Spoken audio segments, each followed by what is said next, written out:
Hi, this is former All-Pro linebacker Al Smith.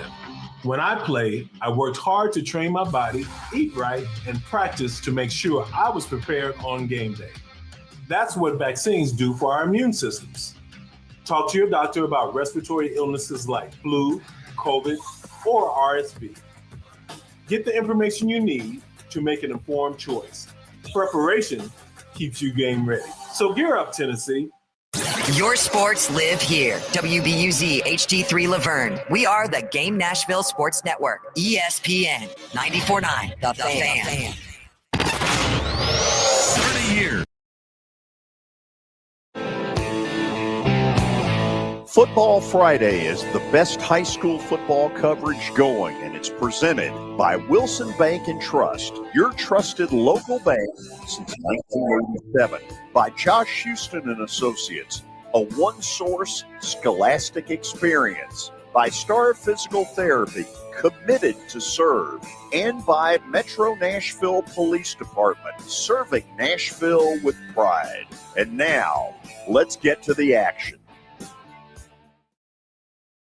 Welcome all of you in on kind of a cloudy and cold Friday afternoon in Nashville, Tennessee.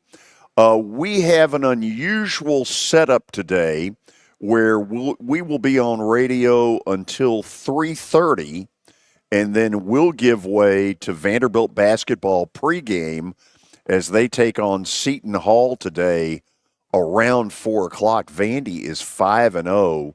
They had a big win last night down in Charleston against the University of Nevada. With that in mind, a lot of stuff going on. Billy, at 3:30, how can people continue to hear the show, which will run until 5 p.m.? Yeah, just hop on over to our YouTube channel. We've also got it available on Twitter and Facebook as well. So the same way you used to streaming it, if you stream it, you can do that on YouTube, Twitter, and Facebook. So everything will stay the same, except radio will cut off there at 3:30. By the way, 61 years ago this afternoon, President Kennedy assassinated in Dallas. You don't hear about that enough anymore. Anyway, we got a lot of football to talk about. I obviously am very excited. When I was growing up, Battleground Academy, BGA was a state power, won state titles when only one team would win in 1960 and 1966, won another state title in the 90s, and now for the first time in a while playing deep into November. Tonight at Franklin Road Academy in round 3 of the TSSAA state playoffs, their first-year head coach, Bobby Bentley, is on the line with us. Coach, thank you for taking the time. Yeah, thank you, George. Appreciate you having me on. If in April, when you and I first sat down and talked a little bit, I had said you would get to this point, would you have believed it? Yeah, I mean, I wouldn't have taken the job if I didn't expect to win a state championship. That's why we do it. Obviously, we may be a little ahead of schedule in reference to being, this close the first year, but we've got some really good players, George. I mean, we've got some really talented players. We've got a good roster. We've got a tremendous football staff, men that care about these young men and want them to flourish on and off the field. And when you have that mix, normally it takes you a little bit to have the right mix with your culture, with your team and your staff. But right now it's a really strong culture, and that's a cliche word. I get that, but I don't believe in anything else other than straining the kids. And these guys have been straining these players, and they've responded well. Bobby, I've always thought when the new coach comes in, it's like the substitute teacher where everybody's in a feeling out process. The coach is trying to figure out, okay, who can I trust? The players are trying to figure out, okay, is this guy the real deal or is he shooting us a load of bull? When did you know, hey, they are buying into what I'm selling? Very specifically, we went down to a 7-on-7 tournament down in North Alabama, down at Florence, the University of North Alabama, and we were in a 7-on-7 tournament. We were 5-0, and we were the number 1 seed, and we kind of had a team meeting to go over the tournament and where we are. And, the kid said, Coach, we just heard we're the top scoring team in the tournament. There were like 46 teams there. And they kind of bought in then. They kind of figured out, hey, these coaches know what they're doing. We need to listen to what they're saying. And kind of like you said, they're buying what we're selling. And all of a sudden, it's just a good mix. And they're just a bunch of hungry kids that haven't had a lot of success. And, they're kind of giddy about all this success we're having. Well, not only are they giddy, I'm a little excited tonight. Can't wait to get over there. You've played Franklin Road Academy already this season. What do you think you learned out of game one?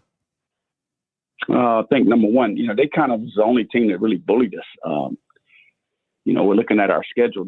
This team hit us in the mouth a little bit, and our guys didn't respond well, and we just didn't play well. It's our worst game we played all year. We had a bunch of first downs. We had 22 first downs, but we were terrible on third down on defense and offense. We had 9 third downs, and we made the 3rd and 1, 3rd and 4, 3rd and 7, but we had 6 third downs over 10 yards, and we were 0 for 6 there, George. Just did a tremendously poor job protecting the quarterback, gave up 6 sacks. We've only had 11 sacks the entire season, 6 of them in that one game. We just did not play good. Now, that also means that Franklin Road's pretty good. So, there's another side to that. This is not a band competition where we don't, we get, there's somebody watching our video. They're going against our choreography. So we got to go out and go do our deal. And, we got to do a better job of playing than we did in that first game.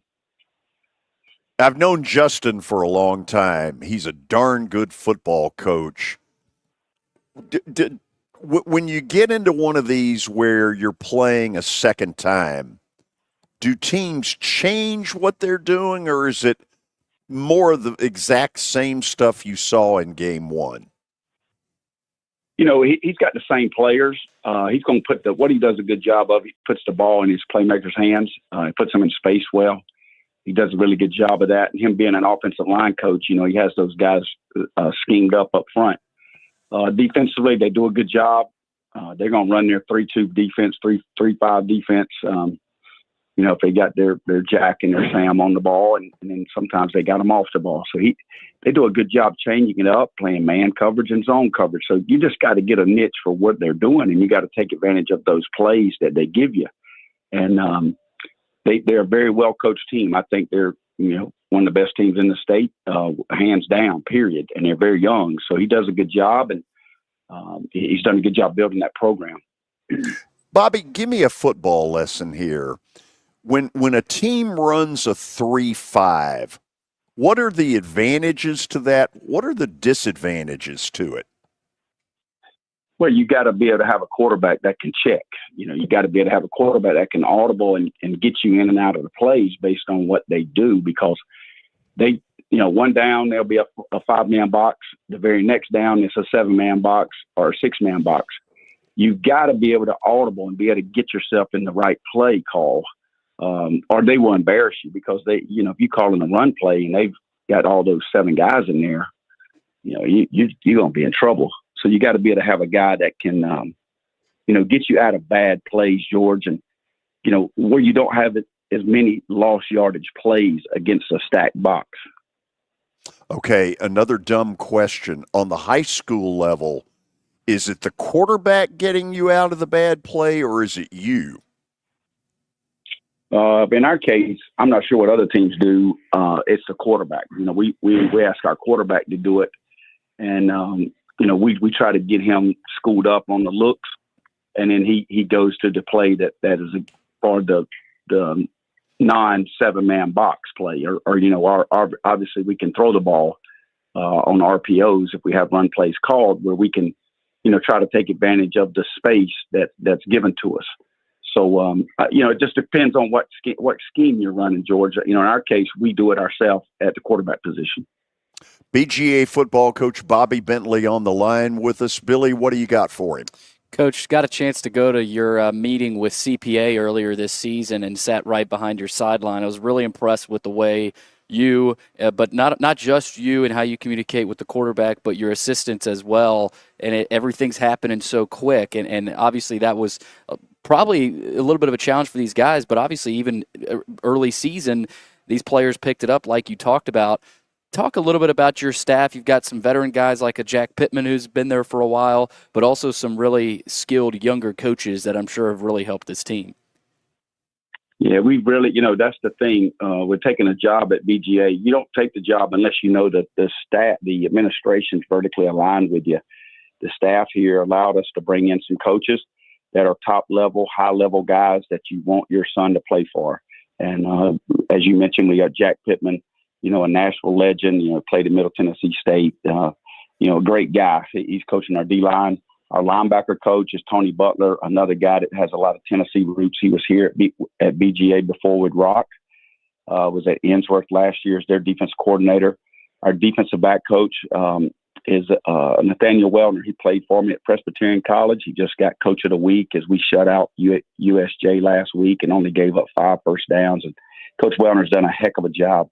Our corners coach is Vic Wright, obviously a Nashville legend as well. Got it, trains a lot of DBs in the area. Those are our 4 defensive coaches. On offense, I coach the quarterbacks. Our offensive line coach is Landon Martin, who coached 5 years with me at South Carolina. He was our tackles coach with Eric Wolford. He was also the line coach at Newberry College, and really, really good line coach. I think he's one of the best in the country. Our receiver coach is Quinshad Davis. Quinshad Davis was an All-American at North Carolina, still holds the all-time leading receptions record there. And he was receiver coach at Georgia State this past year, and we got him coaching our receivers. And our tight ends running backs coach is Garrett Reynolds, who played for me at USF. And I think our staff is second to none, and I really appreciate the BGA administration for letting us hire such quality men. That's impressive. Coach, tonight, obviously, you talked a little bit about the earlier season game against FRA. What have you done throughout the last week or so? And I guess it's mostly this week of prep for FRA to school your guys on basically saying, hey, we got to be more physical than we were in the last time we played them, or else it may not go well for us. Yeah, that's bottom line. You hit the nail on the head, and we were not very physical. They were physical. We were not very physical, and it showed. And we've got to come out. We kind of relate it to boxing in a sense, and I don't really normally like to relate football to combat and those kind of things, but it is kind of like a boxing match. They're going to hit us, and we got to hit back, and then we got to, stay on the ropes and just keep taking it and then fire back and create some turnovers, create some positive momentum. And, we got to make plays offensively. We didn't make plays in the first game. We dropped a few touchdowns that were wide open. We didn't make plays that we've been making. That's kind of been the niche of our offense. Those playmakers have got to make plays. And we didn't make anything in the special teams realm like we've been doing the last few weeks. But more importantly, our defense has improved. And I'm looking forward to seeing how well our defense comes out tonight and plays ball. Bobby, save me a seat. I will be there, and I am fired up and ready to go, but I don't think you want me to play. George, we can come out there and you can call a few plays for us, and just make sure you help us on third down. I'll do my best on it. Hey, thank you for taking the time to do this. Thank you for what you do for high school athletics and promoting our young people. Absolutely. That's BGA football coach Bobby Bentley. Bobby, thanks. Thank you. Billy, I don't know that I have seen a coach, and look, I'm biased, but I don't know that I've seen a coach go into a school and instantly change the vibe, the whatever you want to call it. A year ago, that was a bad football team, a team that basically got beaten down. For instance, down 42-0 to CPA at halftime. I called it a weight room beatdown. And to watch the change, I don't know that I've ever seen anything as dramatic as this. Yeah, it's been really impressive. It's in Indiana. It really is. I mean, he brought in talent and knew the type of coaches he had to bring in. I mean, the all-time leading receiver at North Carolina, brought him over to coach the receivers and talked about all kinds of different players that played for him are now assistant coaches on his staff. Really impressive what he's been able to do. And to go down there and beat USJ as dominant, that was the 1 seed, or the 1 seed on that half of the bracket. Right. And they go down there and beat them. And I forget the stat he mentioned. It was defensively, right? Well, no first down with 5 first downs or something. Something I like don't know that. what he said. Go back a week ago. George Robinson picked BGA. I didn't expect. And again, I didn't know a ton about USJ, and we don't necessarily cover them in the mid-state Nashville. No, we don't cover area. them. But that was really impressive. So to see that, and not only that, it's really what he's done throughout the whole year, and it started at the beginning of the season, putting up 50, 60 points there to kick off the season. But it's really fun to watch. So tonight will be really the first time the cold weather really gets into the picture. Yeah, last week you had, started getting a cooler, little bit. But I mean, should get into the 30s tonight, right? I mean, we saw obviously what happened in Cleveland last night with some snow, some cold front going around the United States. But yeah, and we'll start with, I know we're going to get into a lot of these with George Robinson, but Riverdale is at Oakland in the Class 6A quarterfinals. It feels like this is a matchup we see every year, so that's going to be one to watch. You've also got Springfield at Beach in the 5A quarterfinals, BGA, FRA, as we just talked about.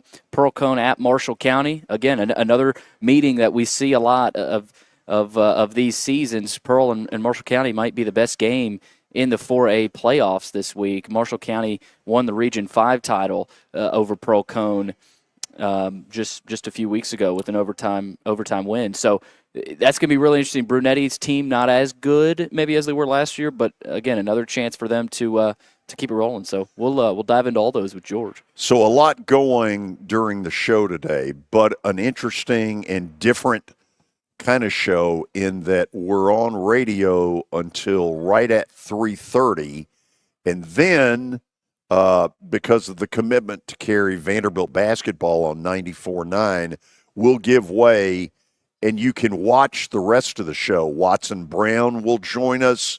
We'll get our daily Titans update with Terry McCormick. You'll hear part of George Robinson's interview with the Tennessean. And, of course, most importantly, 7 picks on my end. I have got some winners, which is about dadgum time, because last night I took the gas. I told you. Period. The Brownies. Yeah, whatever. We'll go to the break, and then George Robinson from the Tennessean will join us. You're listening to 94.9 The Fan. It was the most horrible experience that any mother could ever go through. I knew that I needed to get help. My friend, she immediately said, "You need to call Bart Durham." And you guys were there within an hour.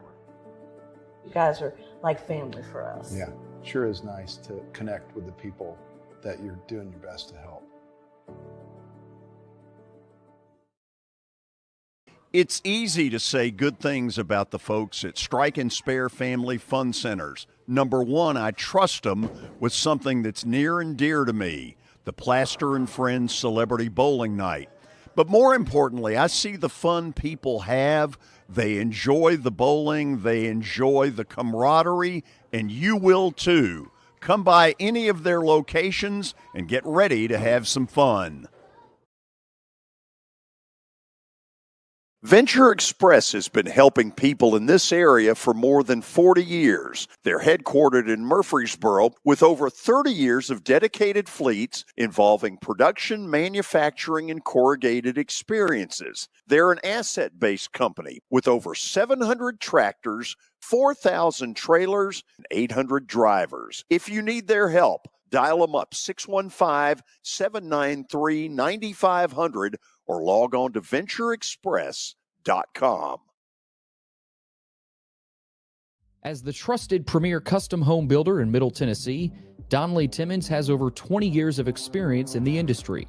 Whether you're looking to build your dream home or renovate your current home, their team will ensure that every client and every remodel is unique luxurious, and completed on time within budget. Founders Dustin Timmons and Joey Donnelly have over 25 years of construction experience in the Nashville area. Together, they have completed projects in Forest Hills, Oak Hill, Green Hills, Franklin, and Brentwood. Dustin and Joey believe that communication is the most important aspect of all construction projects. Therefore, they personally manage each project themselves and are involved in job site activities on a daily basis. Their commitment to quality and integrity has earned them an outstanding reputation among their clients. Contact them to set an appointment for a free consultation or to view some of their completed projects. Give them a call at 615-456-7983 or log on to DonnellyTimmons.com. Here on 94.9 The Fan and the Game Nashville app. It's the George Plaster Show. Your sports live here on 94.9 The Fan.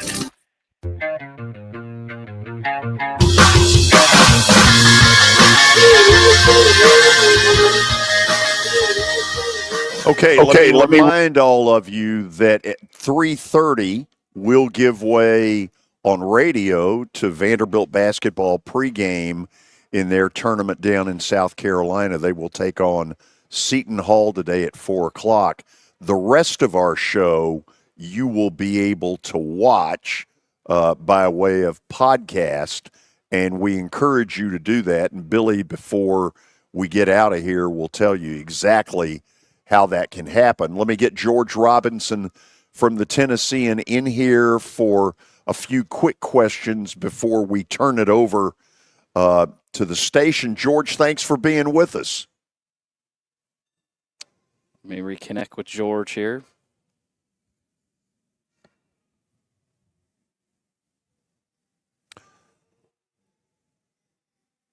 This is good radio, This is phenomenal radio. Yeah, thank you.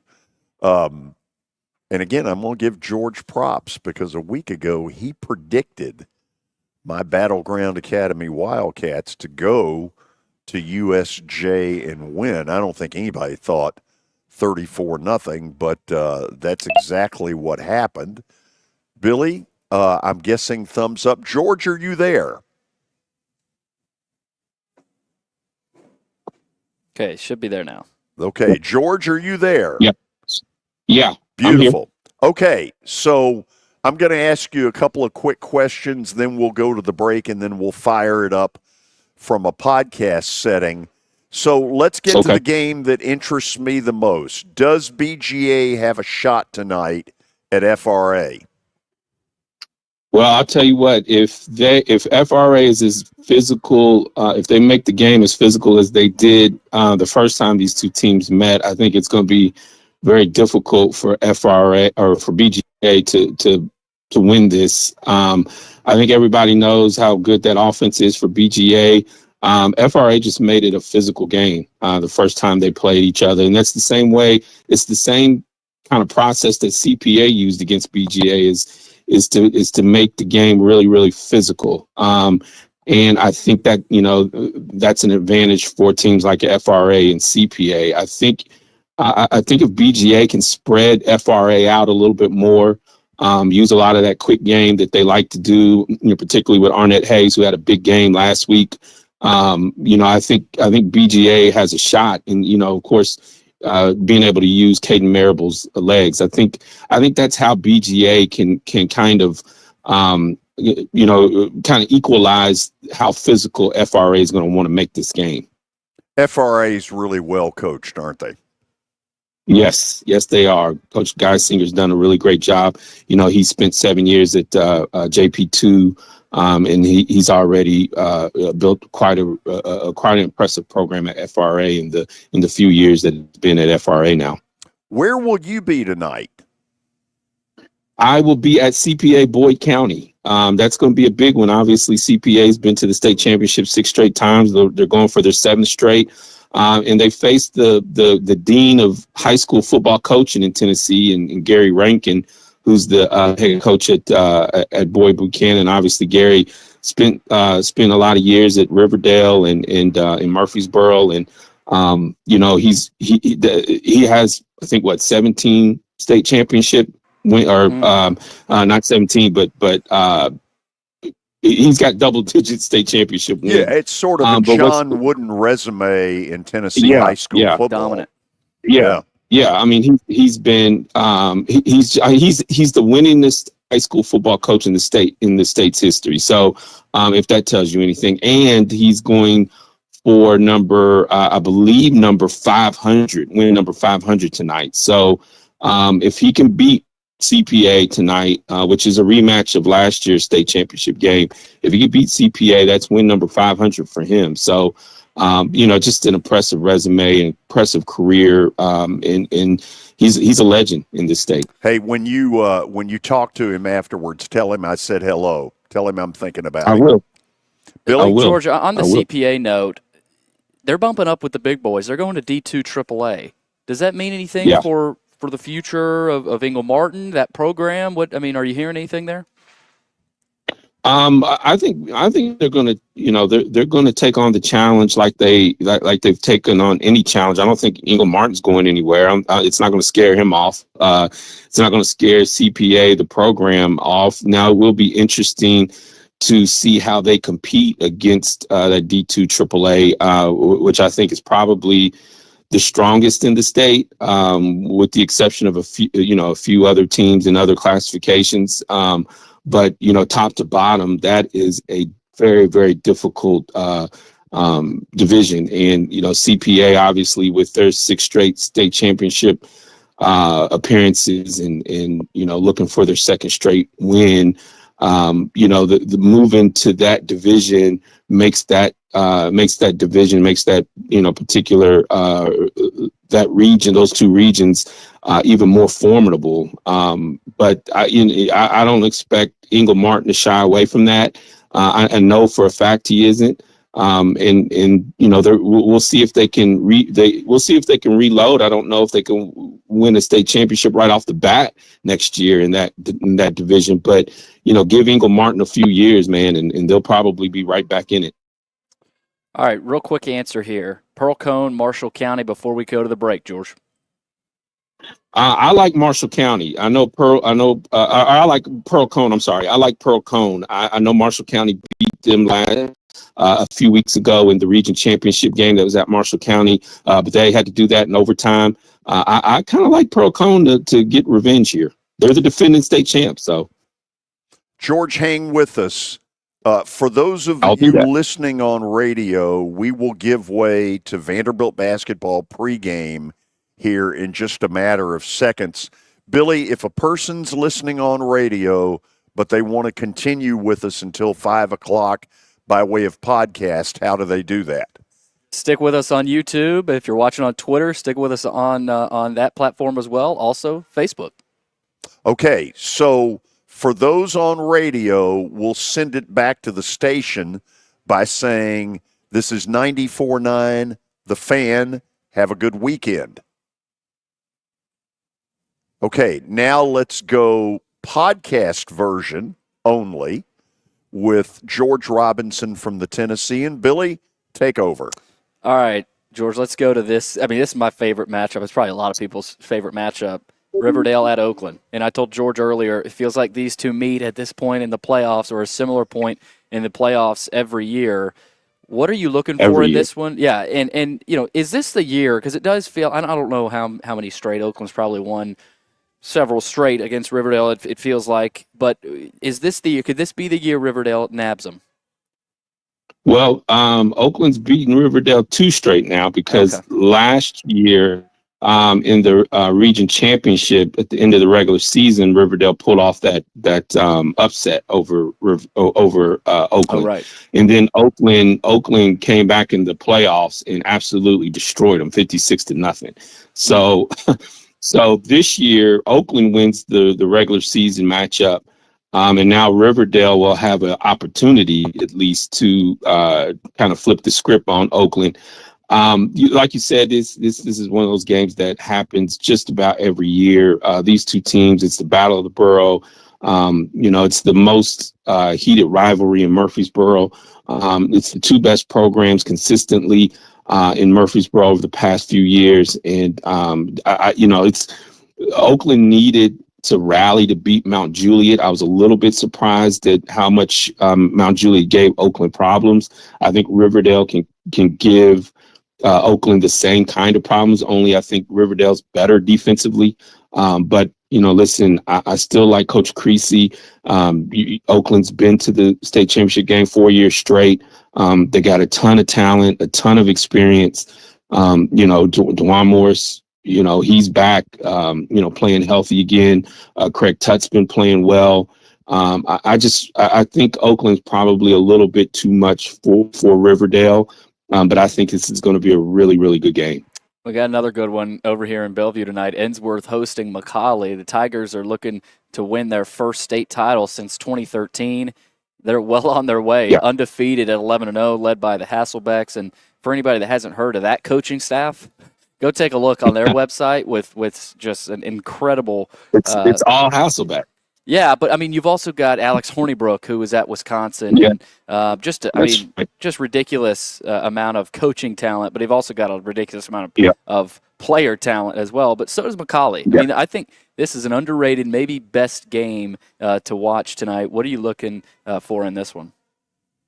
Absolutely, and we have a reporter there, Tyler Palmatier. He'll be at that game tonight. McCallie's the defending state champs, and they still have a lot of talent. They're 9-2 going into this game, which I think most people would look at that record and think, oh well, McCallie's a little bit down from last year.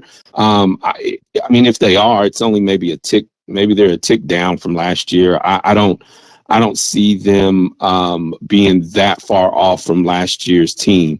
Now, Ennsworth is a different story because I think Ennsworth has been playing really, really well.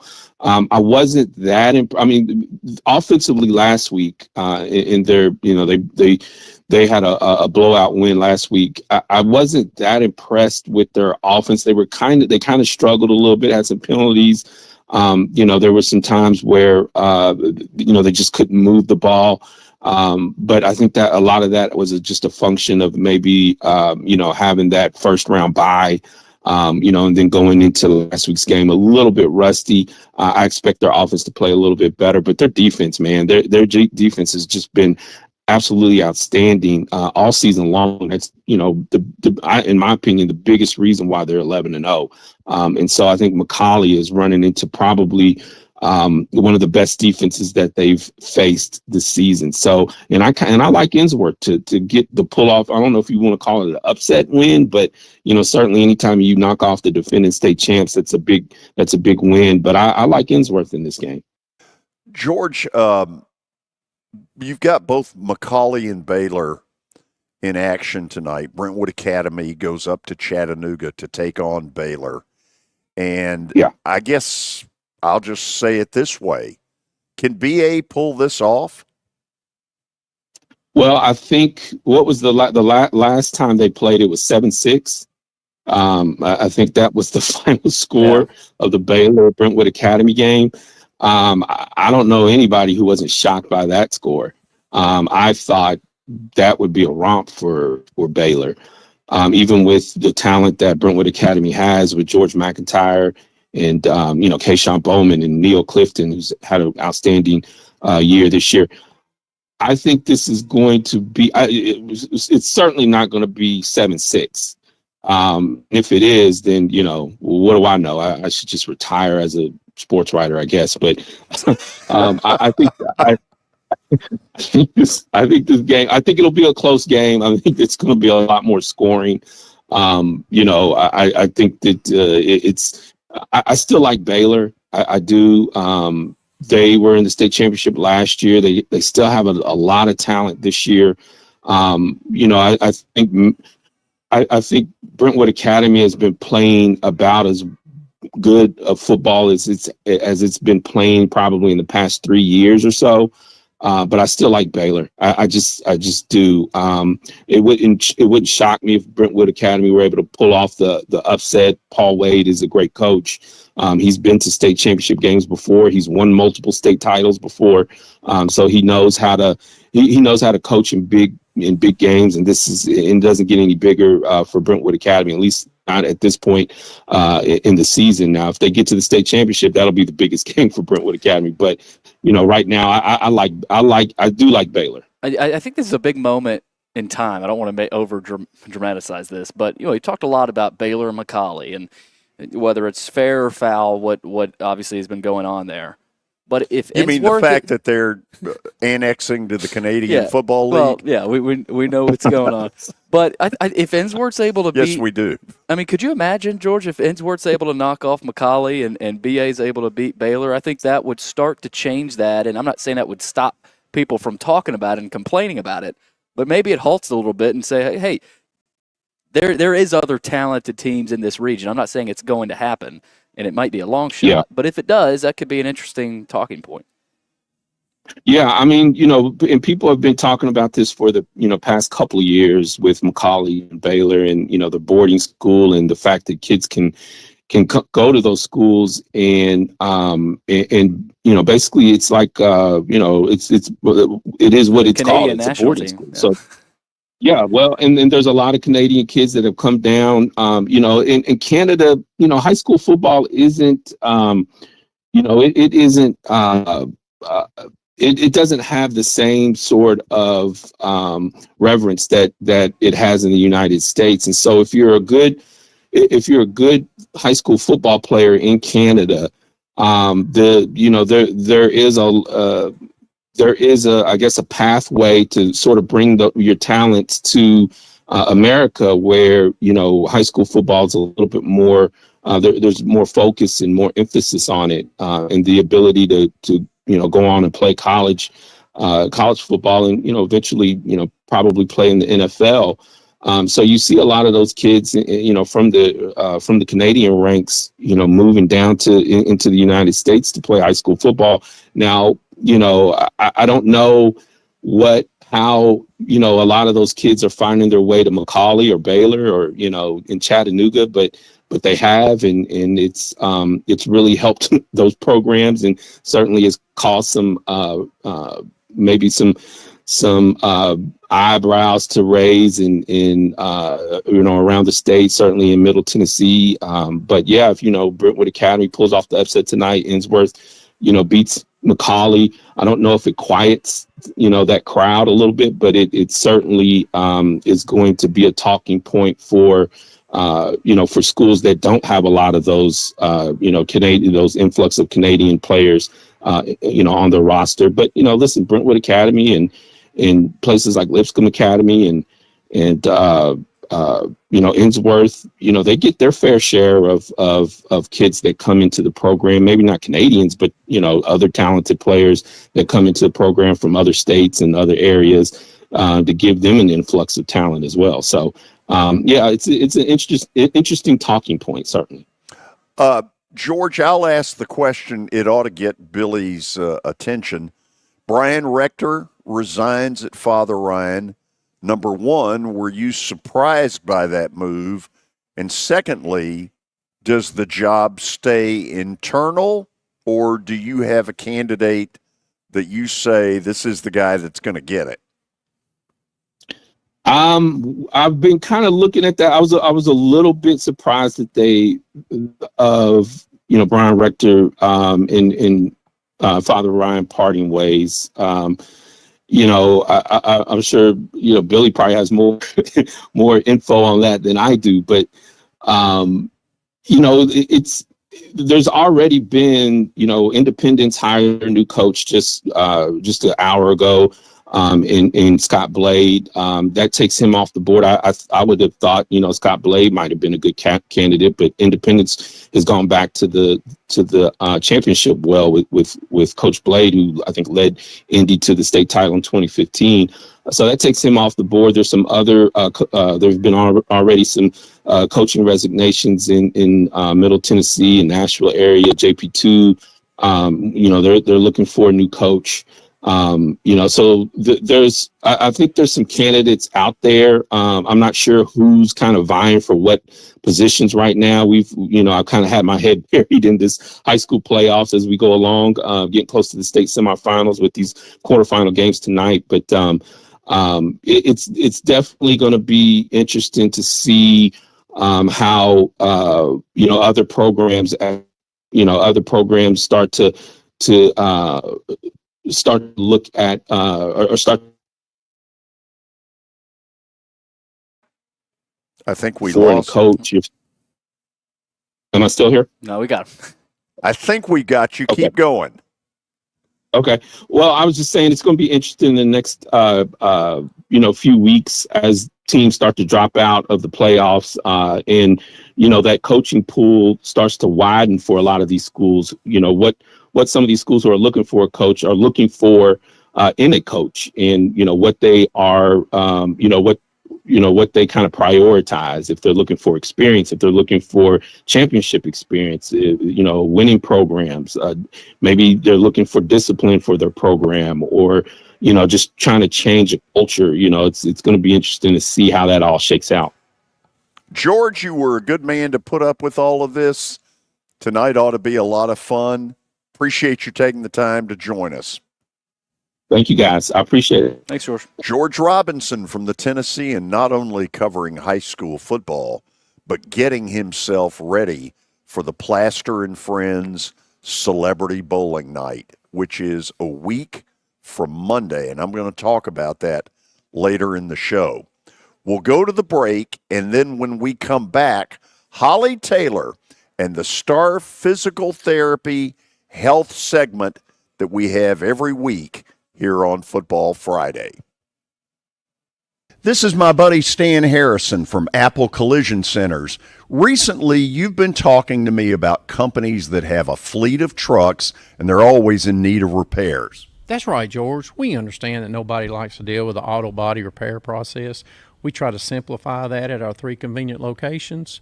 We work with all major insurance companies. We help to ease the stress of the auto body repair process. We're located in Old Hickory, Hendersonville, and Gallatin. If you need our services, please stop by and see us. And how convenient that we have that in the background. Now, seriously, these are good folks. They do really good work. Give them a holler.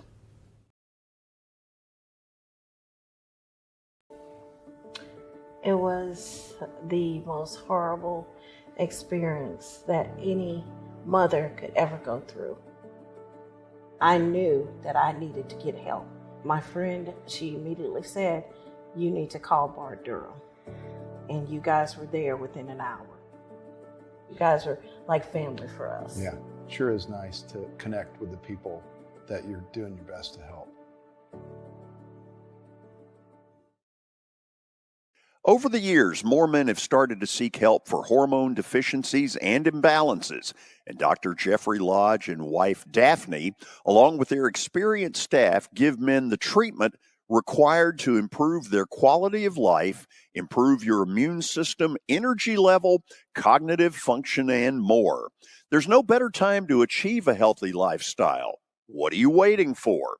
Give Cool Springs MD a call today for an appointment at 615-486-3458 or visit the website coolspringsmd.com.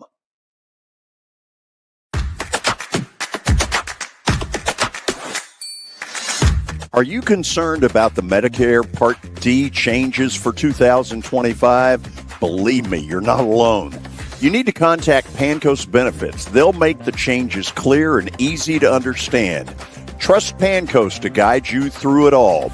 Their knowledgeable team is here to help you understand the updates and make informed decisions about your Medicare coverage. Don't navigate these changes alone. Call Pancoast Benefits today at 615-292-3400 and choose option 3, or visit pancoastbenefits.com. That's 615-292-3400 and choose option 3.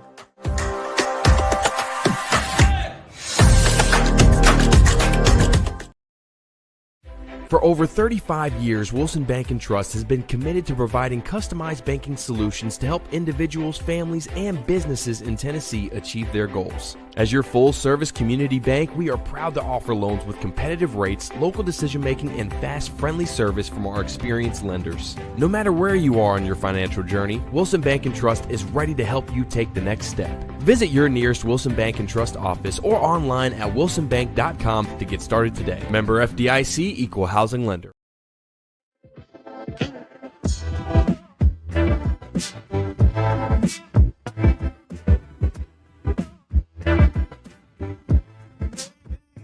Our health moment, although it's more than a moment, it's a segment with the folks at Star Physical Therapy, has been a very popular feature of Football Friday. Holly Taylor has done an incredible job, and she joins us by phone. Holly, I was watching last night, and I know you were as well, the big snowstorm in Cleveland that maybe helped the Browns a little bit in their upset win over the Pittsburgh Steelers. And so I'm going to go with kind of a dumb question here, which is, what kind of injury stuff does a snow game cause that you worry about? Yeah, I mean, that can be kind of a mixed bag of things. You know, you're going to have probably when that snow first starts falling and they haven't had a chance to change out their cleats to something with those longer studs to kind of really dig into the turf. You know, you're going to have those slips and falls, you know, the possibility of landing on like an outstretched arm. So, you know, fractured wrists, dislocated elbows, shoulders, you know, falling funny. You can get those clavicle fractures and those type of things. So the percentage of injuries goes up in a snow game? It can. You know, it would be interesting to see if somebody would do a good research study on that to see what the numbers are. I thought you were going to give me some really good stuff on it.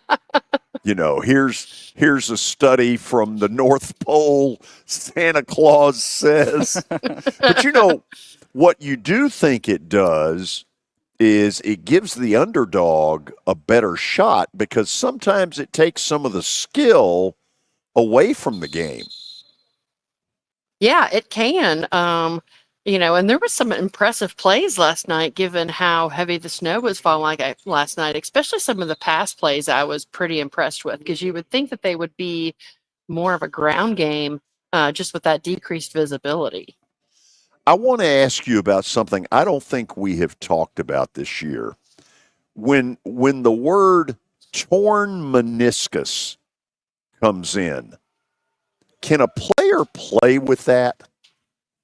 Yeah, sometimes they can. You know, it really depends on where that tear is located at. So, you know, that's when we talk about that, that's the knee. So when you think about meniscus, you've got two in the knee. One's on your lateral side, one's on the medial side. And if you look at them anatomically, they're kind of wedge shaped. And so they're kind of fatter on the outside. And as they go towards the inside of the knee, they get thinner. And think of them as shock absorbers. You know, they're kind of a little bit of a separation between the femur and the tibia, and helps with, you know, the function of the knee. And so depending on what type of tear you have in there, sometimes they can lay flat, they can just cause some irritation, and sometimes you can get through. Sometimes if that tear is a certain direction, whenever you move that knee, it can kind of create where that meniscus can kind of flap up and catch in the joint, create a lot of pain. It can create locking, catching, and those usually have to get fixed. Ultimately, do you end up having to have surgery? A lot of times, yes. When it comes to athletics, you usually do. When it comes to just general life, you know, it comes into play of more of how does it interfere with your daily life. If it becomes something of a nuisance to where it's really interrupting what you want to accomplish on a daily, you know, thing, then it can be a good thing to have done. Okay, here's where I'm really going to get stupid. Now, obviously in football, all kinds of injuries are on the table. For a normal layperson, is a torn meniscus a possibility in non-contact kind of stuff? Oh yeah. You know, I've worked in some doctor's offices over the years, and it's amazing. You know, You'll have somebody who says, I was getting out of the car, or, I just took some groceries out of the trunk and I turned, or I just squatted down to pet the dog. I mean, it can be crazy things sometimes. You just do a certain thing at the right angle and you can tear a meniscus. Oh, wow. I'm not sure I like what I heard there. Right. So tonight will be here in this area the first really cold night. And without checking, well, in fact, you know what? I'm going to check it real quick.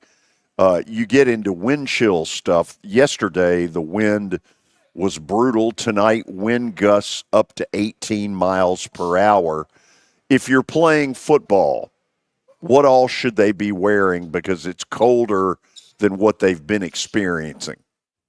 Yeah, so that's where layers are going to come into play. So, thin layers, something against the skin that's going to be breathable, that's going to wick moisture away from your skin. And as you go outward, something that's going to, maintain heat, and making sure just your skin is covered in general. And then, same thing for people sitting in the stands. Having some blankets with you, hand warmers, toe warmers, greatest thing ever. And wearing those beanies, I guess you can say, or if you're from up north, the toboggan hats, make sure that, you have something on your head to keep that heat in, and drink some hot chocolate or coffee. Warm liquids is always a great thing, and enjoy some great games tonight. Oh, and trust me when I tell you, I will. On all Wonderful. fronts that you just brought up, and I'll have one of those little beanie jobbies on tonight. Well, that's a good thing. I'll send you a picture. There we go. Holly, you have a good weekend, and you and your family, a really good Thanksgiving. We won't be on next Friday, but listen, just know how much we've appreciated this. Absolutely. We've really appreciated being a part of this, and we wish everybody a safe and happy Thanksgiving as well. Tell Kelly he's about to get a phone call. I need him to be a celebrity bowler. He hadn't responded yet. Shame on him. I'll get on to him, and I've got another one in my back pocket if you need somebody. So just let me know. Nice. Yep. Thank you. You're to welcome. You. All right, bye. Holly Taylor from Star Physical Therapy with the health segment that we do each week. Now, here's what's about to come. After the break, stat of the day, which after absolutely killing it a couple of weeks ago, we have gotten just bamboozled, like a big old shutout kind of deal. So bamboozled. Okay. Terry McCormick will join us right at the top of the hour with his daily Titans update. We'll get you an update on what's been going on in the world of sports. Coach Watson Brown will join us. You're going to want to hear what he has to say about the college football playoff because he's got some pretty pointed stuff that I think is going to get your attention. And then I'm going to get your attention with Plaster Picks of the Week. There are 7 of them. And I'm here to tell you that more than 50% of them are going to win. Stay tuned. We're coming back. Where can you see a saber-toothed tiger rappel from the rafters? How about a catfish fly? The biggest stars in Music City. Not to mention hockey's hottest ticket. The Predators win! Only in Smashville. See your Nashville Predators take on the Winnipeg Jets this Saturday at 6 p.m. Get your tickets at NashvillePredators.com. Let's go, Preds! The Plaster and Friends Celebrity Bowling Night is set for Monday, December the 2nd, here at the Strike and Spare Family Fun Center at 3436 Lebanon Pike. The proceeds go to 2 really worthy causes, Last Minute Toy Store and the Martha O'Brien Center. It costs $200, and it's a night of fun you'll never forget. If you'd like to be a part of it, simply email me at plastergeorge@gmail.com for a night you'll never forget. Star Physical Therapy was established in 1997 with one great mission: to serve. If you're hurting, don't wait to receive physical therapy. You don't need a referral to see their physical therapist, and early morning and evening appointments are available. Make the call to 615-673-1420 and get rid of that pain. Star Physical Therapy, the official health provider of Football Friday. Convenience and value, two words that we expect when we do business. Our goal at JHA Company is to deliver just that, both to our school partners and to our customers. Whether you're purchasing photos, yearbooks, class jewelry, letter jackets, school spirit wear, or senior graduation products, we strive to make the experience easy, convenient, and cost-effective. Find out more at jhacompany.com or call 615-867-6345 for more information. JHA, one source, one company.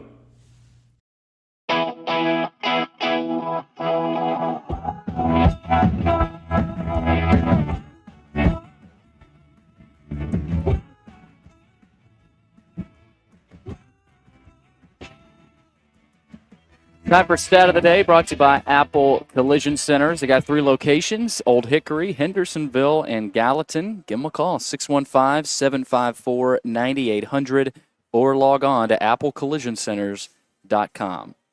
All right, we're going baseball today. Which supposedly would help me. Yes, supposedly. Shohei Ohtani became the second player in MLB history to win MVP in both American League and National League. Name the other player that did that. Frank Robinson. Wow. That was the quickest Stat of the Day answer we've ever had. He won the Triple Crown in Cincinnati. And then, if I remember correctly, to everybody's shock, then got traded a couple of years later to the Orioles, where he finished out a Hall of Fame career. Man. Billy, he was the first African-American manager in baseball. And in his first year as manager of the Cleveland Indians, he was also an active player. And on his first day as manager, on his first at bat, he hit a home run in Cleveland in front of about 70,000 people. Wow. At the old Mistake on the Lake. Okay, so I'm going to take a couple of minutes. Terry McCormick will join us at the top of the hour. But here goes. As a lot of you know, I have put together, and this will be the 4th annual, Plaster and Friends Celebrity Bowling Night. And for the most part, what happens is a foursome is paired up with a sports celebrity in the area for a night that's absolutely hilarious. What I need right now may not be as much foursomes. I need some singles who would be willing to sign up where I put you on a team of others who are also in there. So all of the proceeds go to the Last Minute Toy Store and the Martha O'Brien Center.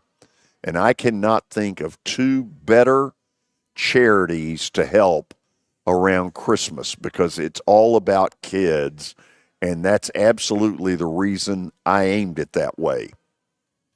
So I'm asking if you have the resources.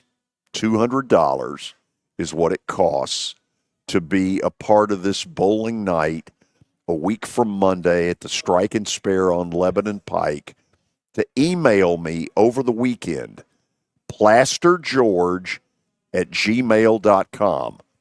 Again, plastergeorge@gmail.com. Let me know you're interested. I'll get back to you pretty quickly. And yes, those are my hands back there doing all that stuff. But I could really use the help. We're going to have a great event. We got a lot of foursomes, but I need some singles right now that want to be a part of it. Here's what I will promise you. Number one of our great bowling shirts. Billy, do you have a picture of that by any chance? I can pull it up. Yeah, get that picture. I'm pretty proud. This is the nicest one of the shirts that we've put together yet. We have a great buffet, beverages on the house. The bowling is a lot of fun. Even more importantly is the trash talk, the side bets. Nobody cares whether you're a good bowler. People really have themselves a good time. And so I'm selling it hard, but it doesn't need to be sold hard. It's a great event. I didn't realize how fun it would be when I put it together, but it is just that. It is a night of a lot of fun. So that's sort of my little message. Billy's going to try to find the shirt here at some point. Billy, you might have to do that in the middle of Terry's Daily Titans update. And by the way, Terry will be one of the celebrity bowlers in the event. He is Main Street Media's Terry McCormick. He is TitanInsider.com, and he's about to give us the very latest as the Titans get ready to go to Houston for Sunday's game against the Texans. Terry, where are you going?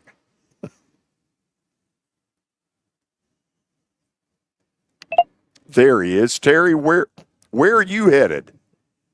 We are headed to Marion County to watch Westmoreland play, hopefully reach the state semifinals for the first time since 1986.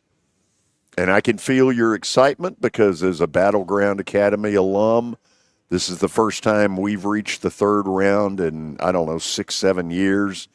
But on to the Titans we go. What is the news of the day? Well, the big news of the day is that L'Jarius Sneed is on injured reserve. They're going to put him there, shut him down for the next 4 weeks, and try to get that quad injury that he's been battling for more than a month to heal. He's already missed 5 games in a row, and they kept trying to treat it, hope it would get better. And they finally just kind of threw in the towel and said, put him on IR. So, it would have been better if they could have done this move 3 weeks ago, but is what it is, I guess. Terry, is that the kind of move that is done, quote, in consultation with the player? I mean, is that something he says, yes, this is what I think we need to do? Yeah, I'm guessing he had a little bit of input into that because I'm sure he's frustrated too at not being able to be out there and try and help his team. He has some per game active bonuses, I believe, in his contract, according to what some of the reporters have researched and tried to look up. I think, obviously, they felt like it was a situation where this wasn't going to get better soon enough for him to be back, next week or whatever. So they decided to go ahead and shut him down. And Brian Callahan said that rest is really what he needs right now. Okay, what else do we need to know heading into Sunday? Well, a couple of other things. They're going to put Jack Gibbons on IR. So they're going to have 2 spots for this game. Right tackle is going to be Nicholas Petit-Ferrer on Sunday, and John Ojukwu will rotate with him. So Ojukwu goes from being inactive last week to now being, the backup, the extra jumbo tight end, if you will, when they go with 6 offensive linemen, and get some snaps at right tackle in relief of Petit-Ferrer. It's kind of just a revolving door there, but at least Ojukwu probably knows where the line of scrimmage is and how to be on it. Terry, Petit-Ferrer has been a real disappointment. Came in with such high hopes. Is he on this roster a year from now? He's still on a rookie contract. They will keep him and bring him to training camp, but he's going to have to earn his way onto the 53-man roster in some capacity next year. That's not a given because, one, the guy who drafted him is no longer here, and 2, his production this year has not met the standard that they need at that right tackle position. So either in the draft or if they can find somebody in free agency, they're going to fix the right tackle position this offseason. I think that is job number one for this team. Oh, yeah. Was he not better as a rookie than he is today?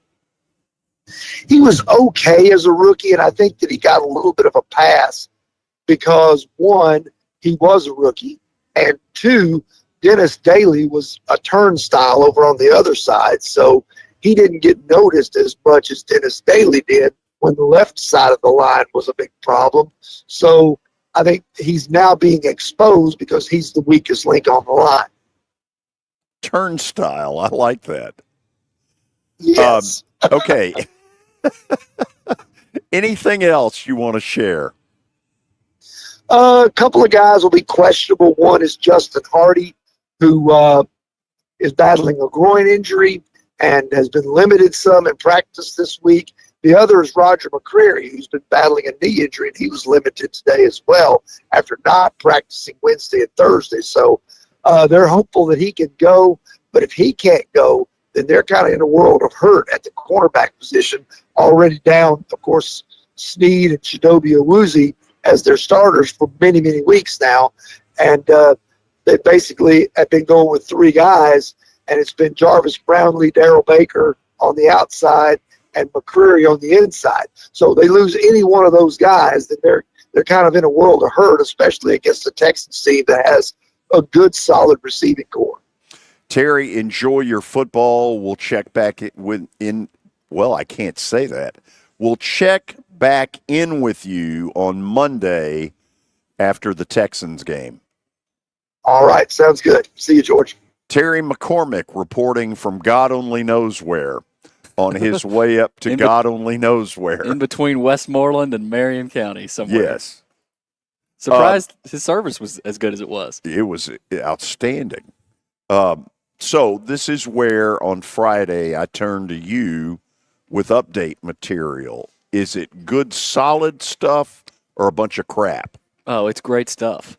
I mean, every time you turn it to me, the show gets better. I don't need to be told about last night. Believe me, I know. Oh, you will be told about last night. Won. I know who won and who lost.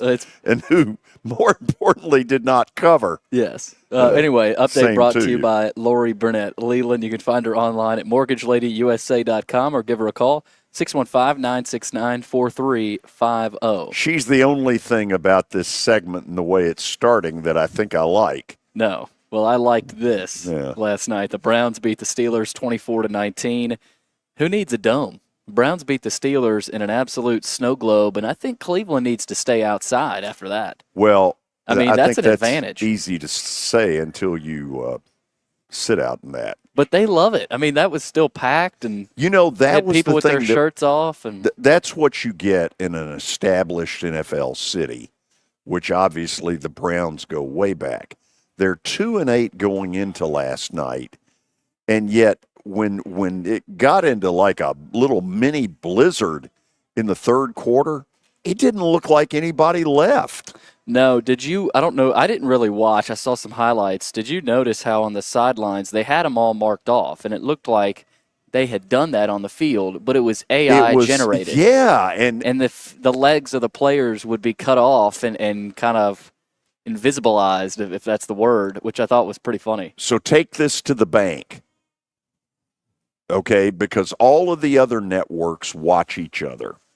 30 years ago when Fox came out with the first down line, and all the other networks were like, oh, crap, that's revolutionary, and suddenly everybody had it. Yep. Well, you watch the next snow game that you see in the NFL, somebody will have copied what their telecast did last night. Fox is really good. I mean, really all the way across the board. I don't watch a ton of college games other than big noon kickoff, but I mean, whenever there's an NFL game on Fox, it feels like it's a slight step above what CBS has. CBS is really good, but Fox has that new age stuff that's really impressive. But Cleveland getting the win. The Browns had 8 penalties, 3 turnovers. They were 1 for 10 on third down, but they still beat the Steelers. The Browns have beaten the Steelers 5 of the last 6 in Cleveland. So Steelers better go find their offense. yeah, because it's not there right now. Wasn't there last night. Meanwhile, Daniel Jones was not anywhere to be found in New York yesterday. He has been granted his request to be released. He wanted to play, and of course he wasn't going to get a chance to play with the Giants. This now gives him a chance to join somebody else before the end of the season. Okay, here's what ended up happening. So he had some sort of a clause in the contract where if he had gotten hurt between now and the end of the season, the Giants would have been on the hook for like $23 million. And so the Giants were like, we're not taking that chance. So Daniel Jones expressed the desire to still play, and I think the Giants went and said, okay, then waive the $23 million. And the agent, I think, stepped in and said, not no, but hell no. No, that's a meal ticket for us. And so this is what ended up happening. It'll be interesting to see who, if anybody, picks him up, because I would claim that there is ability in Daniel Jones, but I think he got beat down by the Giants system. This is a guy that trained under David Cutcliffe. David Cutcliffe is his biggest fan. I still think Daniel Jones can play somewhere. I'll be interested to see who bites. Cowboys, Raiders. I mean, is he better than Cooper Rush? Right now, the Cooper Rush that I've seen the last 2 weeks, yeah. Give me who else you're saying? Raiders. I mean, oh God, yes. You know, there's some teams out there that have some starters that might be worse than Daniel Jones. But here's the other thing, Billy, is some of those teams are like, what's the point? We're 2-8. What are we going to achieve in a stopgap? So it's possible he may sit. Then it's possible somebody signs him by tomorrow. I just don't know. Last night, college football, good game down in Atlanta at Bobby Dodd Stadium. Georgia Tech gets the win over NC State, 30-29. Big win for Buster Faulkner, and Haynes King got hurt. Well, no, here's what I've learned. What happened? Here's what I've learned. So Haynes King has had a shoulder injury for a while now, and it has reached a point where he can't really throw downfield. And it has become a little too easy to figure out what they're doing. When he's in the game, right, he's going to run. They're running quarterback draw. Yeah. And so my guess is what you're going to see from here on in is a lot more of Haynes King down on the goal line and not much else. The kid Aaron Philo played Looked pretty good. Really good, yeah. You know, I'm happy for Georgia Tech. They're 7-4. They go to Georgia next Friday night. And they've got a shot in that one. Yeah, I'm not going to sit here and tell you they win, but I think they could make it interesting. And this is where Georgia has been really inconsistent, as George has a coughing fest there. Did that get on the air? I think it might have. Turn it off again. Okay. I'm going to take the reins of the update for right now as George tries to go get some water. Go get some water, George. George is trying to fetch some water. Now, also, tonight, Temple is at UTSA, 6 o'clock on ESPN2. Purdue at Michigan State, 7 o'clock on Fox. UNLV is at San Jose State, 9 o'clock on FS1. Also, some college football news. SMU head coach Rhett Lashley has signed a contract extension. Terms of the deal were not disclosed, as SMU is a private school. He received a multi-year contract extension back in November of 2023 to keep him at SMU for years to come, but he's picked up another extension as we get George back in here. They'll rip into Virginia tomorrow. I don't know. High off this extension? You never know. Hold on a second. Put Vince Vegas up there. Hey, way to take a leap of faith there, big guy. Yeah, big time. Big time. Vince, come on. Tell me something I didn't already know. But, so SMU extends Rhett Lashley. We got some college basketball going on right now. Vanderbilt leads Seton Hall 8-7 in the early going, just over 14 minutes left in that first half. And he had a big win last night. They're now 5-0 after beating a really good Nevada team. Hey, and let's also not slight Middle. Yeah, MTSU, yep. Yeah, big win today over South Florida, 95-88. Yeah, that was a big win for them. They advanced to the championship of the Myrtle Beach Invitational. Yeah, so my buddy Chip Walters, I'm guessing is down there, although I don't know that for sure. Okay. Tennessee dominated Virginia last night, 64-42, just a suffocating defense for the Vols. They will play Baylor tonight at 8:30. That'll be a little war. Yep, CBS Sports Network. I believe, Billy, my buddy Mark Griffin is there. How about that? Yeah. That'd be a fun trip to go down there and see some really good basketball. But anyway, back to the NFL. No Brock Purdy for the 49ers against the Packers on Sunday. So no Brock Purdy. And it's, is it Brandon Allen? Brandon Allen, and that's another team all of a sudden. Yeah. That if I'm the 49ers, I consider going and picking up Daniel Jones. I mean, I don't know why. Well, you might. But, that's what I've got. That's not a bad call. Yeah. Broncos Chargers game in Week 7 has been flexed to Thursday night. You can thank Bo Nix for that. Yeah. Okay. The week has been spent in a lot of circles around the country talking about the college football playoff system and what is wrong with this committee. After the break, Coach Watson Brown will join us. If you're a college football fan, this is an interview you're going to want to hear because we're going to get knee-deep into the problems. Stay tuned. You were in a crash. Yeah. Your kids were in the car with you. We're very lucky to even be telling this story to you. Nikki treated us like family, and she was very caring and loving, and I'm just so grateful for that. She was somebody I could trust, and being a veteran, that's so important to me. My kids are going to have a better life now because I don't have to worry about those expenses that we were out. Your family has really created a legacy of trust, and I would recommend you to anyone. It's easy to say good things about the folks at Strike and Spare Family Fun Centers. Number one, I trust them with something that's near and dear to me, the Plaster and Friends Celebrity Bowling Night. But more importantly, I see the fun people have. They enjoy the bowling, they enjoy the camaraderie, and you will too. Come by any of their locations and get ready to have some fun.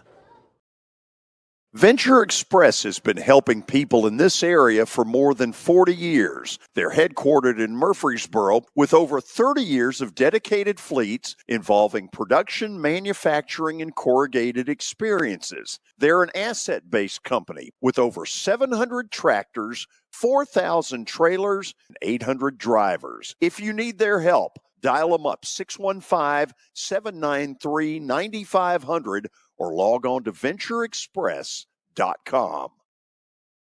As the trusted premier custom home builder in Middle Tennessee, Donnelly Timmons has over 20 years of experience in the industry. Whether you're looking to build your dream home or renovate your current home, their team will ensure that every client and every remodel is unique, luxurious, and completed on time within budget. Founders Dustin Timmons and Joey Donnelly have over 25 years of construction experience in the Nashville area. Together, they have completed projects in Forest Hills, Oak Hill, Green Hills, Franklin, and Brentwood. Dustin and Joey believe that communication is the most important aspect of all construction projects. Therefore, they personally manage each project themselves and are involved in job site activities on a daily basis. Their commitment to quality and integrity has earned them an outstanding reputation among their clients. Contact them to set an appointment for a free consultation or to view some of their completed projects. Give them a call at 615-456-7983 or log on to DonnellyTimmons.com. For over 35 years, Wilson Bank & Trust has been committed to providing customized banking solutions to help individuals, families, and businesses in Tennessee achieve their goals. As your full-service community bank, we are proud to offer loans with competitive rates, local decision-making, and fast, friendly service from our experienced lenders. No matter where you are on your financial journey, Wilson Bank & Trust is ready to help you take the next step. Visit your nearest Wilson Bank & Trust office or online at wilsonbank.com to get started today. Member FDIC, Equal Housing Lender.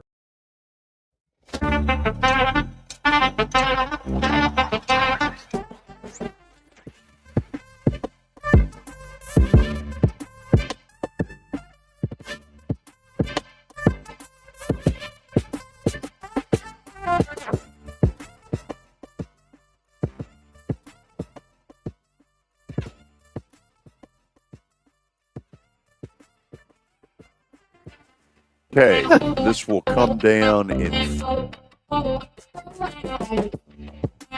Are back, and we're headed to Cookeville, Tennessee, to talk to my friend and former Vanderbilt football coach Watson Brown. Watson, how are you? George, I'm doing great. Did I coach at Vanderbilt? I can't remember. It's been so far back.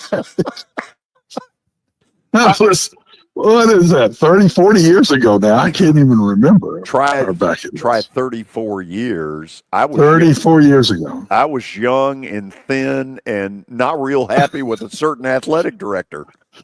Oh, you were much younger and thinner though when we first got together. So yeah, you were a baby when we first got together. Yep. And I was 28. What were you? 20, 21? No, wait a minute. Hold on a second. Talking about Austin P now. How old were you then? 28.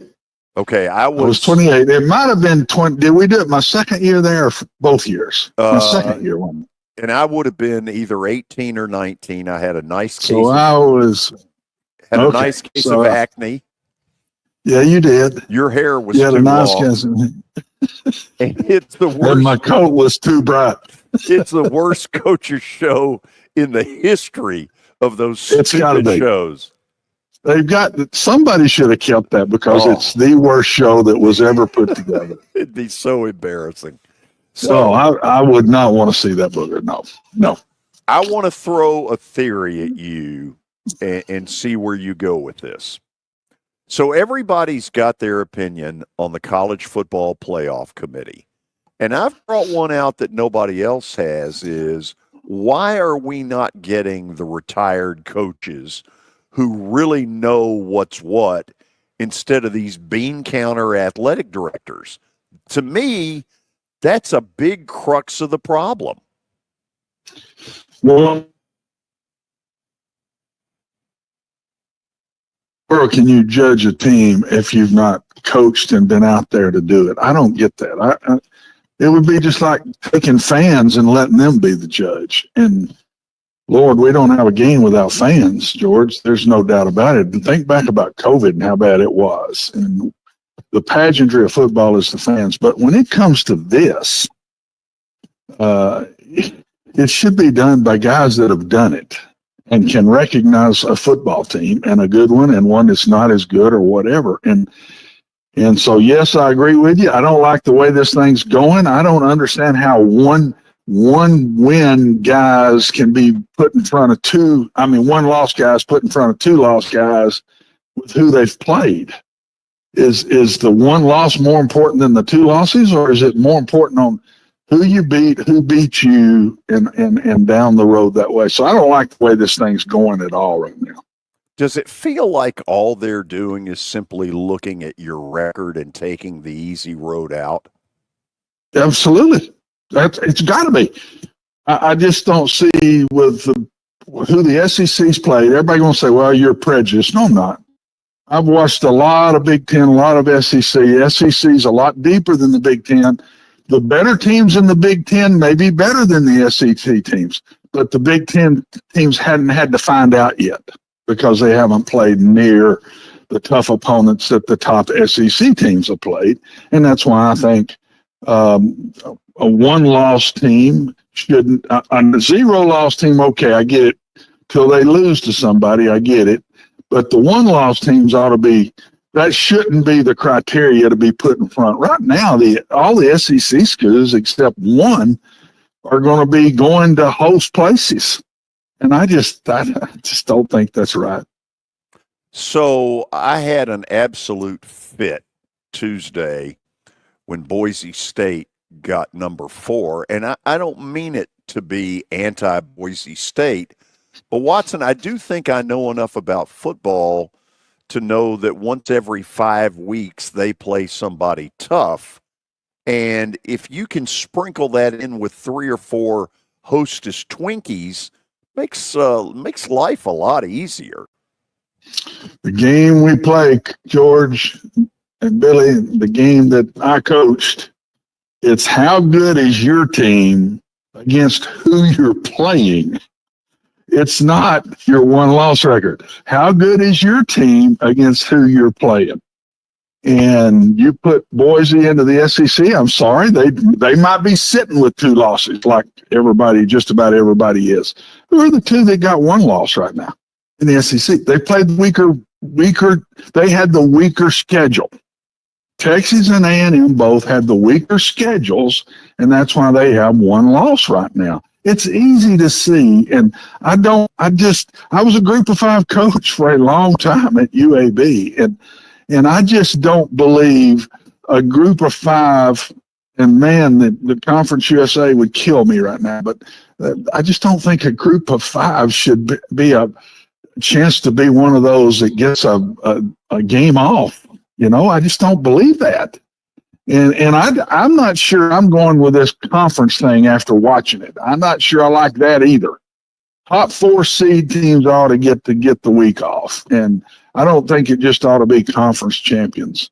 The way they're doing it, George, they ought to do away with these conference championships because, honestly, it looks to me like all they're going to do is hurt you. I don't know how much it's going to help anybody.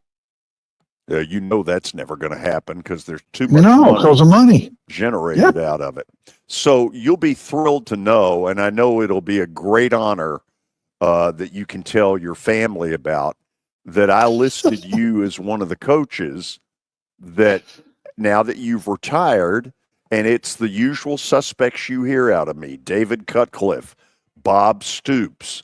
I brought up Bob Davey. That we need the retired coaches in that room to go, wait a minute. And then I threw in Spurrier. Can you imagine Spurrier in that setting? And I guess I'm curious, would you enjoy that opportunity? I would do it for the game's sake. I don't know that I would enjoy it because it's a lot of work, and it should be a lot of work.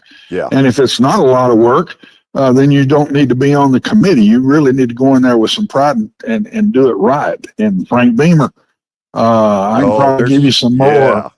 Yeah. There's plenty of us, and I'm not saying us. I'm not saying I should be on it. I'm just saying that's the way it should be. They don't have bias anymore.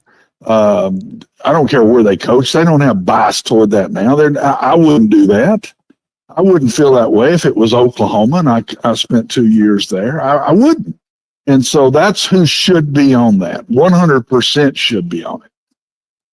Boy, you and I see way too much. Don't we? Huh? Yeah. And if I'd have been on when you first hit that, I'd have been right in your corner, buddy. It's a no-brainer to me. Why in the world would you not think that? I mean, why would you not think that? So why isn't that happening? I have no clue. I have no clue.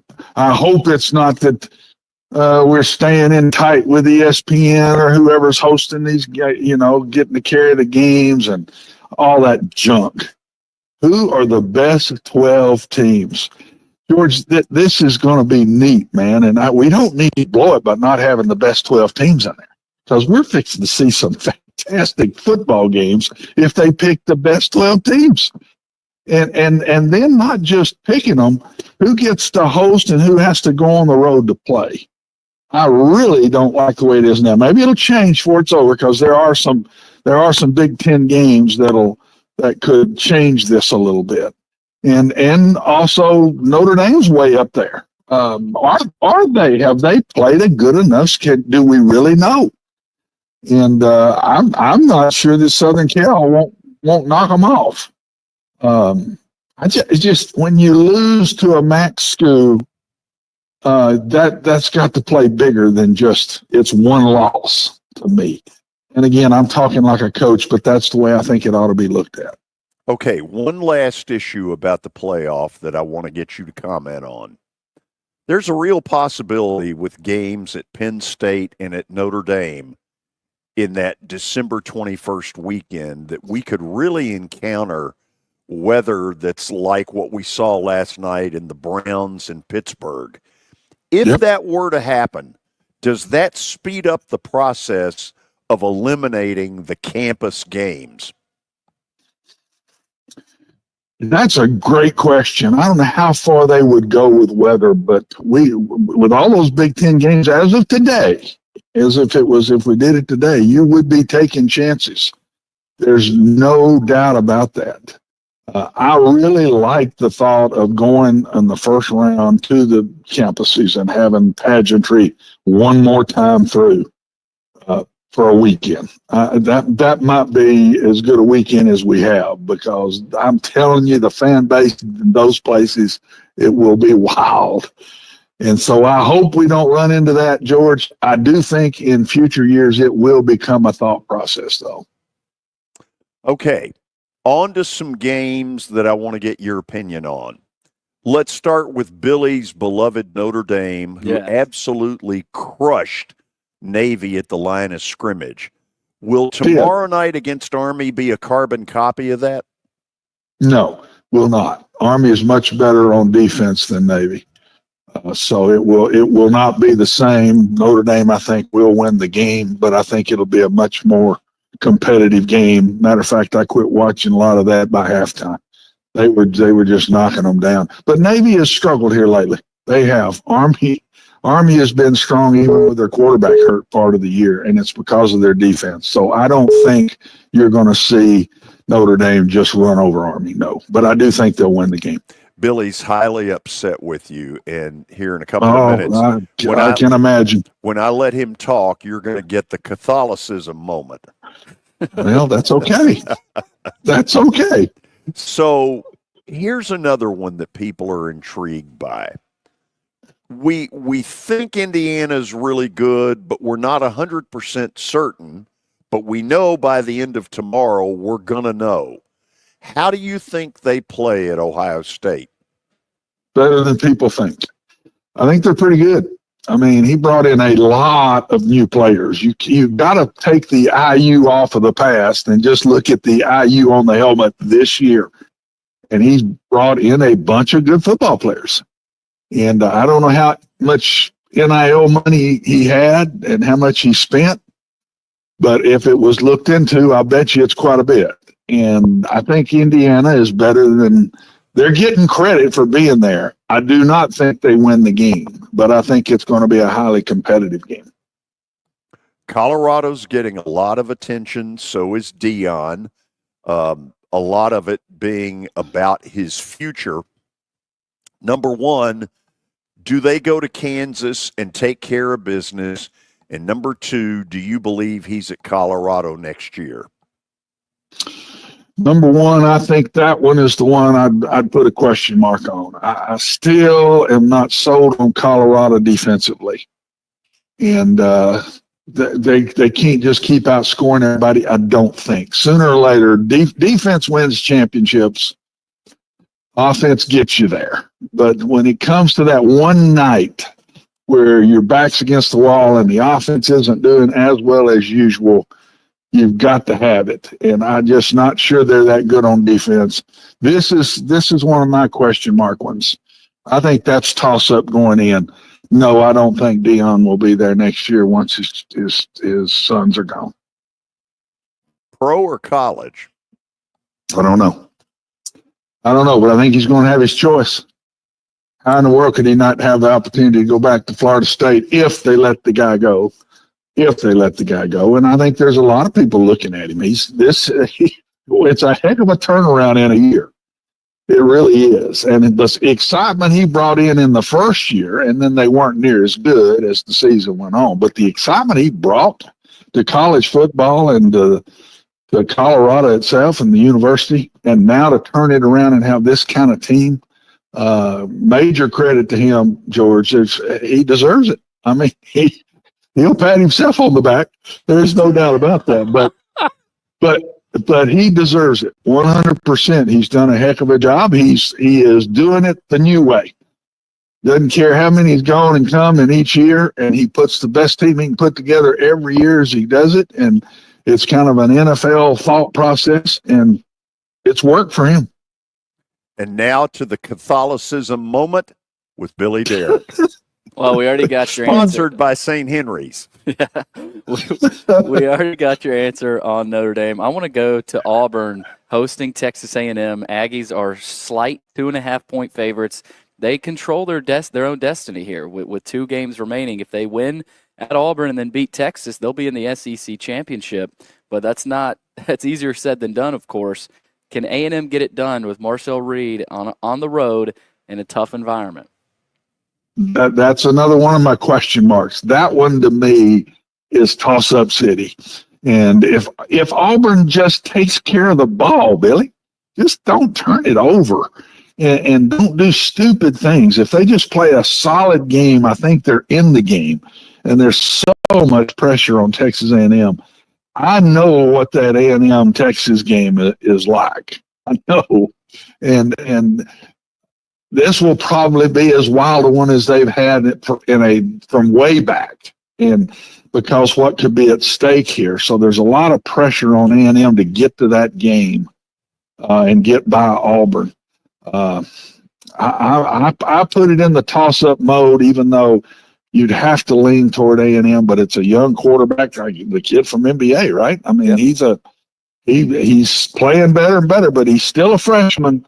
That is not an easy place to go play, and Auburn has lost a lot of their games with just mess-ups, man. I mean, it hadn't just been – everybody wants to say quarterback. It's been a lot of junk. They just do stupid things in games and been frustrating to watch them. I think they're a better team than they played. I think if they played better in the year, there would be at least 2 more wins, maybe 3 on their schedule. So I think it's a little better team, and I think they're going to let their hair down and play. They got Alabama next week too, but this one I think they're just sitting there relaxed, and I think they're going to come after A&M. All right, fresh off an upset over LSU, Florida, with Billy Napier on the hot seat earlier this season. They announced they're going to retain him, and they go knock off LSU last week. They host Ole Miss.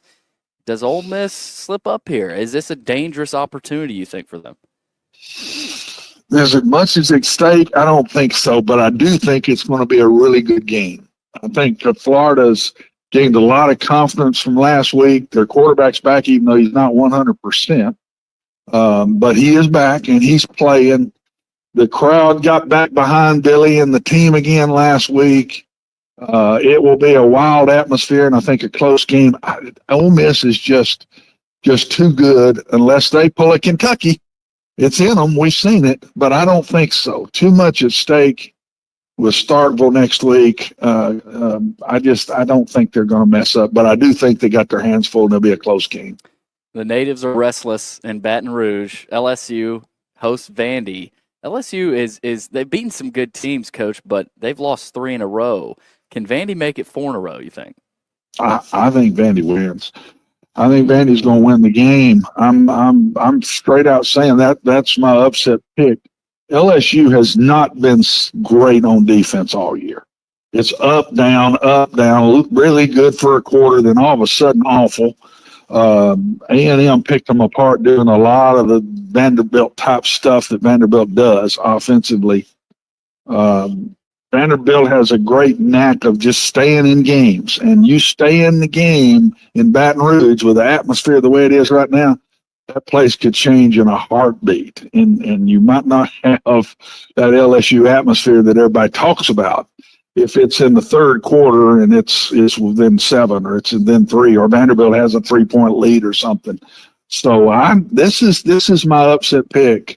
This game fits Vanderbilt. They're not. This is the weakest defense they've played in a while, in my opinion. And I think they could get back. They haven't moved the ball very well in the last month. But I think they could get back this week and move it pretty good. The most fun about that game will not necessarily be how LSU plays or how Vandy plays. It's counting the whiskey bottles when the stadium empties. I'm telling you, the place, it looks and smells like a distillery. Oh, and it's obvious when you pull in there. You know it early. As many times as I've been in that stadium, my gracious alive. I just think, guys, the open date and to let Pavia get better, let him heal a little bit. He's had so much on him all year physically that this week off, if they didn't have the week off, I don't know that I'd pick this. But with a week off, I think this is your upset pick. Watson, you were good to take the time to come on with us. Enjoy your football this weekend, and when I get you on the committee, just say thank you. I don't know if it'll be a thank you or not, but I would dang sure do it, and I hope somebody's listening to what you're saying, George, because it's a no-brainer. Yeah. It's a no-brainer. That's who should be on the committee, and nobody but retired college football coaches. It's a no-brainer. That's Coach Watson Brown, and we thank him for taking the time. We'll go to the break. We'll have more of the show when we come back. You were in a crash. Yeah. Your kids were in a car with you. We're very lucky to even be telling this story to you. Nikki treated us like family, and she was very caring and loving, and I'm just so grateful for that. She was somebody I could trust, and being a veteran, that's so important to me. My kids are going to have a better life now because I don't have to worry about those expenses that we were out. Your family has really created a legacy of trust, and I would recommend you to anyone. It's easy to say good things about the folks at Strike and Spare Family Fun Centers. Number one, I trust them with something that's near and dear to me, the Plaster and Friends Celebrity Bowling Night. But more importantly, I see the fun people have.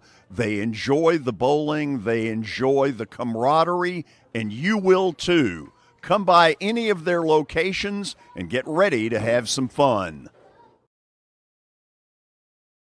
Here's Officer Darren Hoskins for the Metro Nashville Police Department.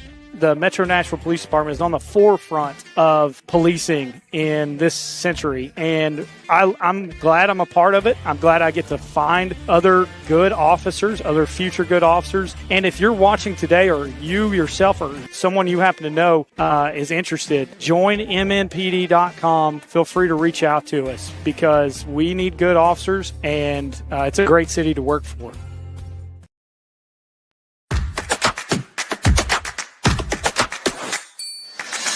Are you concerned about the Medicare Part D changes for 2025? Believe me, you're not alone. You need to contact Pancoast Benefits. They'll make the changes clear and easy to understand. Trust Pancoast to guide you through it all. Their knowledgeable team is here to help you understand the updates and make informed decisions about your Medicare coverage. Don't navigate these changes alone. Call Pancoast Benefits today at 615-292-3400 and choose option 3, or visit pancoastbenefits.com. That's 615-292-3400 and choose option 3.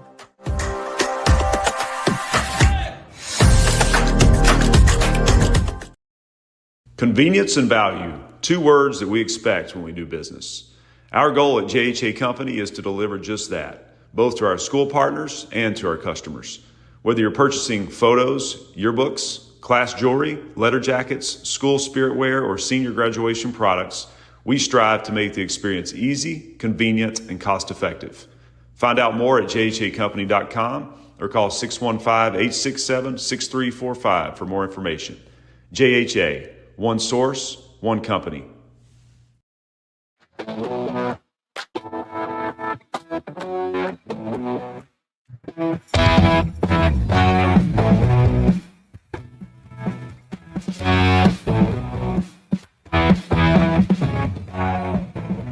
Final segment on a Football Friday quarterfinal round with the TSSAA state playoffs. Lots of big-time games tonight. hopefully you guys stay safe and stay warm. More importantly tonight, if you're traveling around, also got a couple of good college football games. We'll see where George is going specifically tonight, but all throughout the weekend we've got some really good football action. First, let's take a look at what happened last night, as we rehashed earlier. Yeah. Man, I thought the Browns were going to win, but I didn't like that pick of mine. What happened? Why can't the Steelers ever beat the Browns? I don't know. I mean, first of all, is that they a got mental down block 10 for to them? 3 at the half, and any chance they had to come storming back in the second half probably got derailed by the weather. Now, look, give Cleveland a lot of credit for a team that was 2-8. They played like it was a rivalry game that meant something, and more power to them. Steelers got to go back and get some offense. Yeah. Figure it out. Brownies get it done. So, in spite of that record, which needs to get better, and by the way, it's going to get better quickly, I want you to take the next 30 seconds, call all of your friends, because Daddy is home, and Daddy is about to deliver a bunch of wins. Billy, here's where it is, okay? I'm taking Colorado, and I'm going with sort of the trend, which is until Colorado gets beat by somebody, take them. This point spread is really low. Kansas has come off a huge win at BYU, and the question to me is, can they get back up a second week in a row? Being at home will help, but Colorado has got skill people that are really difficult to defend. In what will be a really good atmosphere and a good football game, Colorado wins by at least a field goal. Okay. This one is a book it. 2:30 out in the desert. BYU. Man, they've got to be down in the dumps. This cannot be a team coming in on a high, and they're not. Arizona State, on the other hand, mangled Kansas State in Manhattan. That is a hell of a win. Arizona State is one of the most improved teams in the country, and they have got one tough running back in the kid Scattaboo. Yep. So until somebody knocks off Arizona State, start taking him. I promise you, it's not BYU that's going to do it. Thank you. Feel good about those two. Here's a third. USC is a fraud. And it would not be a total shock to me if Lincoln Riley tries to get out of there at the end of the season. Probably wouldn't appreciate me saying it. I just don't think he fits the whole West Coast pizzazz and all that showtime. When I watch USC, I don't see any defense. Now, Honk, if you've heard that for the last 2-3 years, I just don't think USC's all that good. UCLA, on the other hand, one of the more pleasant surprises in the second half of the season. We all tried to write them off for dead, but this is a team that was good enough to beat Iowa at home, and I believe not only will they cover the +5 at the Rose Bowl, I think they're going to win the game outright. Watch it. It's a late game, 9:30 on ESPN.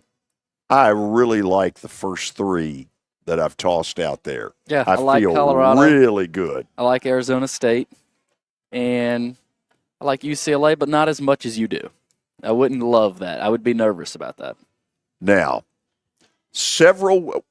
okay, you've gone out of sequence. Okay, whatever. So, the big game, Indiana. No, the big game is Harvard and Yale, right? Yeah, whatever. You watch it. I'll watch What Ohio is called? State. There's the big game. What? Isn't Cal Stanford, Cal Stanford. the big game? That's it. That's it. Yeah. Okay, so let's go to this one. Listen, kudos to Indiana for what they have pulled off so far. It is a heck of an accomplishment. Do I think they could play toe-to-toe with Ohio State? Maybe in Bloomington, but no way in Columbus. I think they're going to run into things that they haven't run into all year. How good is Ohio State? I'll tell you how good they are. When they play Oregon in the Big Ten championship, they will be the favorite, even though Oregon is the number one team in the country and has already beaten Ohio State. It took everything Oregon had at home, the number one team in the country, to win by one. Indiana is going to find, for the first time, some rough sledding, and I don't think they have the pedigree to know how to stop it when it starts rolling. I don't do this very often. I don't take big spreads very often, but I think Ohio State minus 10 in a line that has been coming down is worth your attention. And last but not least on the college level, no, we're out of sequence. We're out of sequence. What other college game did? Well, you look at the sheet. What does the sheet show you? Well, I guess Ty got it wrong. Oh, well, sorry. I don't make these graphics. Here's take that down for now. Okay, on the college level, the fifth play is A&M minus 2.5 at Auburn.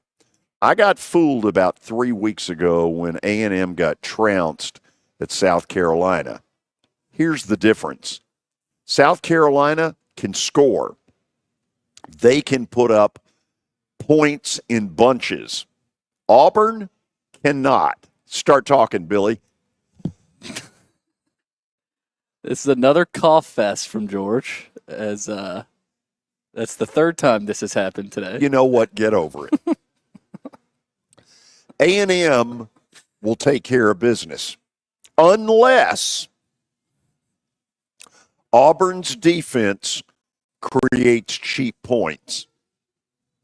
Their offense, the Peyton Thorne-led Auburn Tigers, this is a unit that scored 7 on Vandy at home. They're not any good. A&M minus 2.5. And let me tell you what the incentive is. The incentive is they know that if they don't win this game, suddenly some of the fire goes out of that A&M Texas game a week from now. Mm-hmm. They want this badly, and they're going to get it. They're going to get it probably by at least a touchdown. Thank you. Thank you. On to the pros. Philly, I'm taking on the road. That's the Sunday night game. Philly has become a really tough out. A year ago at this time, they were riding high and fell apart. I don't think that's going to happen 2 years in a row. Jalen Hurts is playing better. Their offense is clicking, and the Rams defensively are not good enough to put any kind of a stop to it.